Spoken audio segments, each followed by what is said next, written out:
So which wolf will you feed? One makes you strong, one makes you weak.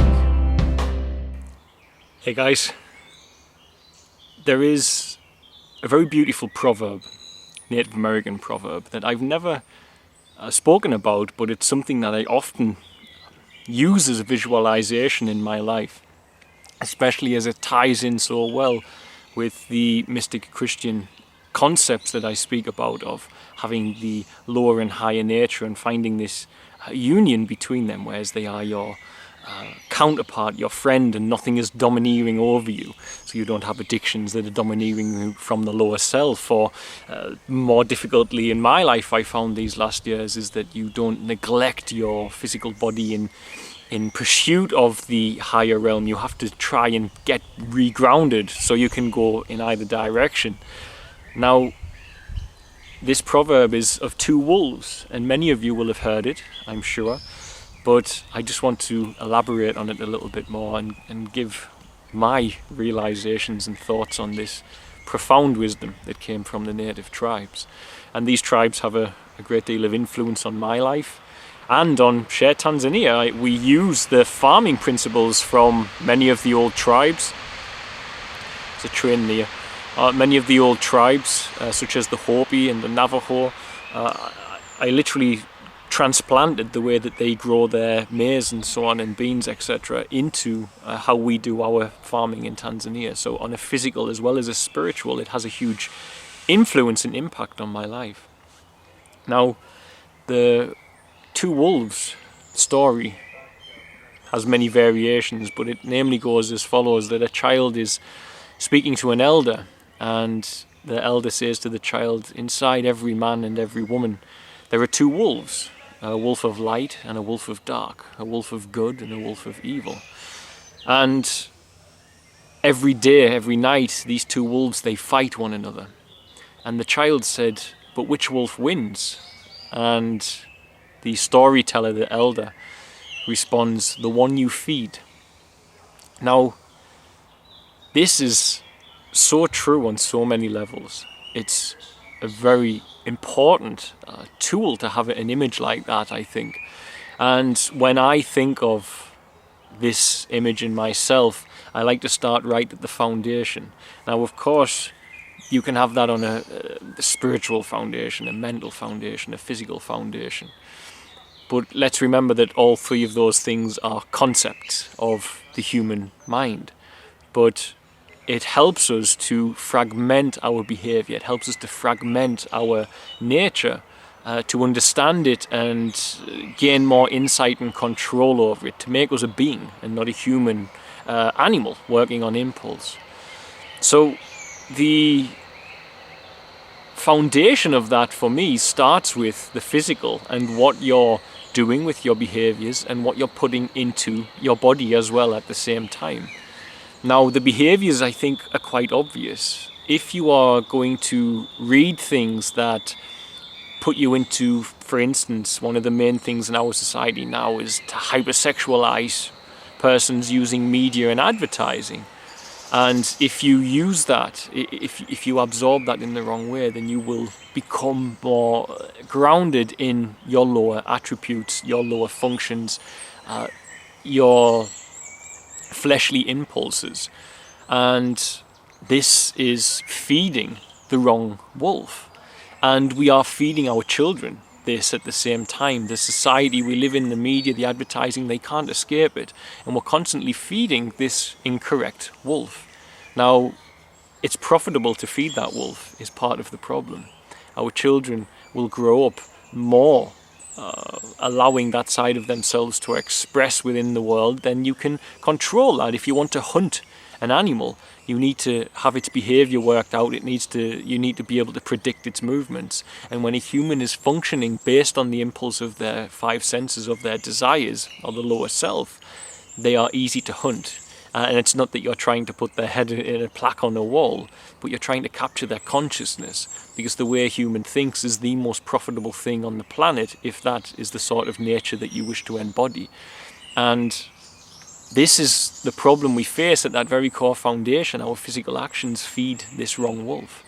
Now, also, we know behaviours that embellish this darker wolf and the light wolf. The darker wolf is obviously, the selfish nature, the lies, the judgmental behaviour, the addictions, the not being kind to others, and the polarity of that is the light wolf.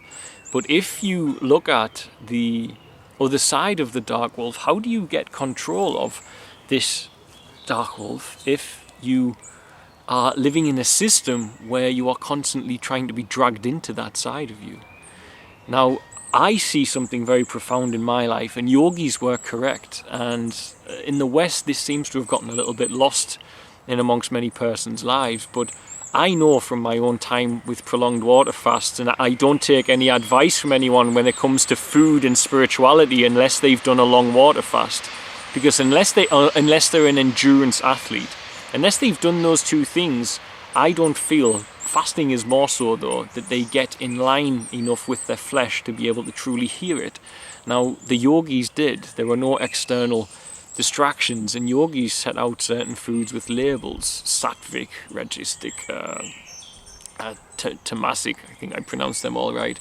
And these foods either push you into the darker wolf, the lower nature, the physical, the flesh, or into the more spiritual attributes of yourself. And it's absolutely true. When you come out of a long fast, if you eat the wrong thing, you feel your energy going down, because you have a certain amount of energy in your body, and if you force it all into your digestive system by gluttonizing or eating too much, you go away from heaven, the higher energy centers, and this electromagnetic energy of your body is limited. It has to be up here.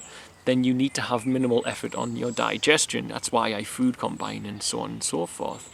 But I know that you can trigger the impulses of the flesh by overeating, even on healthy foods, but you can also trigger the impulses of the flesh by eating things that are going to pull you into their very rajastic foods. I think it's rajastic foods as they label it, but processed things, fried stuff, heavy animal products, so on and so forth. These things really pull you into your lower nature. And it's the spiritual aspect is that you can't help but consume fear. When you do that, something has died in fear, predominantly in the West. I wouldn't say things that the hunted do, because the lights go out quickly if an animal's hunted most of the time. But when they have been slaughtered as they are, then you eat the fear without any shadow of a doubt, you do. And this is just a fact, whether you want to understand that or not, you do consume that. So there's that side of it, but there's also the fact on a physical level it's very heavy, so all your energy is drawn into your digestive system. It's the most difficult thing to digest. So when you look at this dark wolf and you look at the things that you can do to feed the correct wolf, you can start at that foundation of actions and diet. But actions can also be governed by that which you put into your body. But we also put light into our body.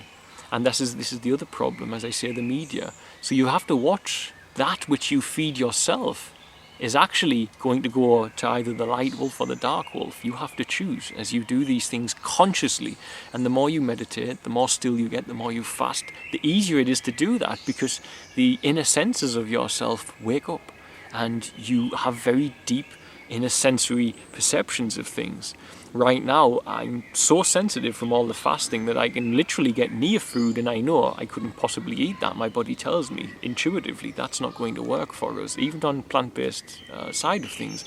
And I move to something else and it's showing me to eat high water content, easy to digest foods. This is an inner sense. It's a normal sense we can all have. It's nothing new, something that existed throughout millennia. People think that we're having some sort of awakening, which we are, but doesn't mean that we're evolving to have more senses. It's kind of like we're going back to remember our old ways. Now, the light you consume is important also, because this feeds your subconscious with imagery and ideas and concepts. And many people are feeding their subconscious the wrong light and that of their children. And because of that, the dark wolf has a feast. And the dark wolf tends to be winning in people's lives, unfortunately. Now, this moves on then to spiritual practice and other types of practice in your life as well. A person who prays relentlessly, a person who's always talking to God instead of worrying about nonsense. For instance, I've just had a taxi journey back from the hospital where I was getting some anti-toxicity medicine for my die-off from my treatment for the mycoplasma in my body, which I've contracted in Africa. And while I was in the taxi, I was talking to God very strongly, constantly throughout, talking to God. And I remember a time before I was with God where I would be in that taxi thinking about what will I do tonight, what will I watch, what will I entertain myself with. And I was totally outside of myself and I wasn't inside. And this feeds the right wolf or the wrong wolf again. So you're starting at this level of foundation of action, but action is very often governed by that which you put into your body. Now I know the problem is in the West, a lot of Christians say that Jesus said what comes out of your mouth is of more importance than what goes in. And this is true to some degree, without any shadow of a doubt, but we also know that Jesus was obviously scientifically wrong, because we now know that certain things make you sick when they don't. But then also the context of that saying when he said it was referring to people washing their hands. And I think that's very telling, because I think there's a deeper meaning to that. It's not saying whatever food you put in won't change, because we know it does. We know people get sick with type 2 diabetes. It's a lifestyle choice from animal products, right? And I don't think Jesus was a liar. So I think there's more to it than that. It's not as straight down the middle as what people think, but this is unfortunately the spiritual view we've put upon it. But without a doubt, I know for a fact that food governs your actions. And actions need to be controlled to allow you to feed the right wolf. And when you put the right food in at the start of that and the right light in, you can start making choices much more easily. Because you don't have these impulses of the darker wolf. You don't have the impulses of your lower self. If you're constantly absorbing sexual content, or if you're constantly absorbing stimulants and alcohol, then of course you're going to gravitate towards the behaviours that involve those things, and mostly those things will be immoral and they will not be of your highest good. And if you gravitate more towards bringing into you very beautiful works from people, and spiritual works, artistic works, whatever they might be, service to others, then you're going to gravitate more towards those things, because the more you do them, the more you give of something, the more you get of it. And the more you embellish and embrace the lower self, as I used to in my old life, then the more chances appear before you to do that, unfortunately. So, which wolf do you feed? And spiritually speaking, if you don't put the practice in to feed the white wolf, the light wolf, then you're going to fall into your flesh more.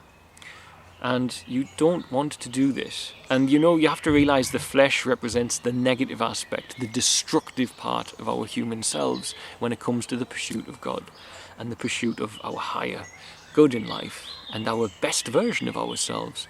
Because the problem with the flesh, the dark wolf, is not that it's your enemy, but that when it's out of control, same as the white wolf, actually, I'll say that shortly, but when it's out of control, you act on the impulse of the flesh, which makes it the most dangerous of the two wolves.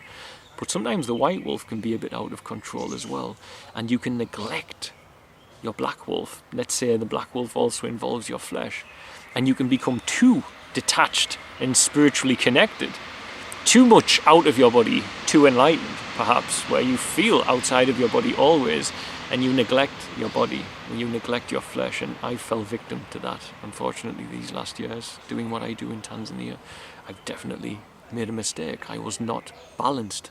I was far too into the white wolf and had my back turned to the dark wolf.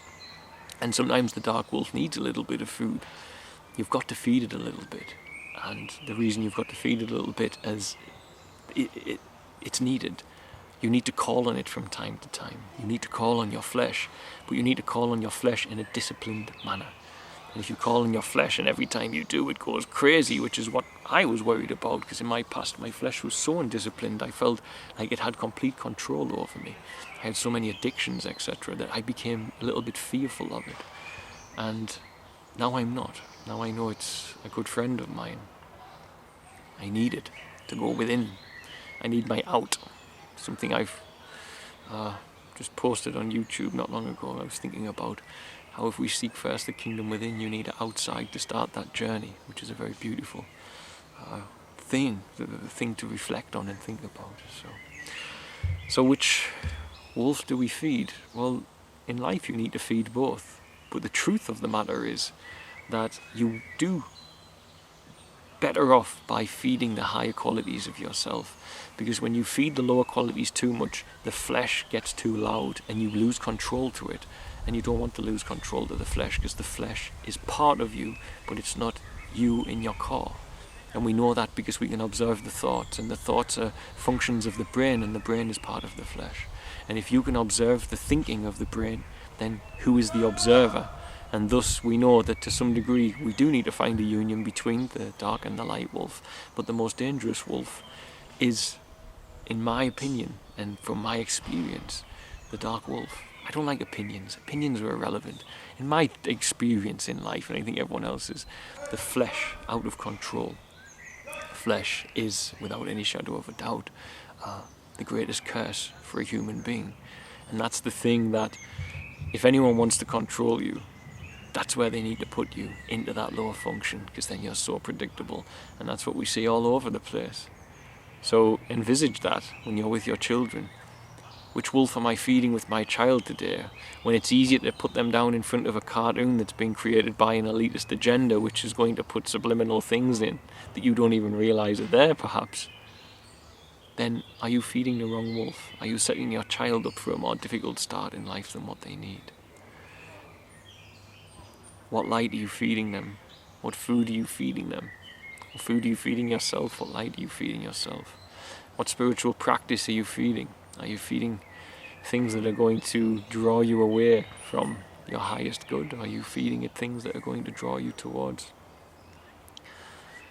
the worst side of yourself, which many of us are guilty of in life at some point or another? I'm still guilty of it regularly, but it's an ongoing journey.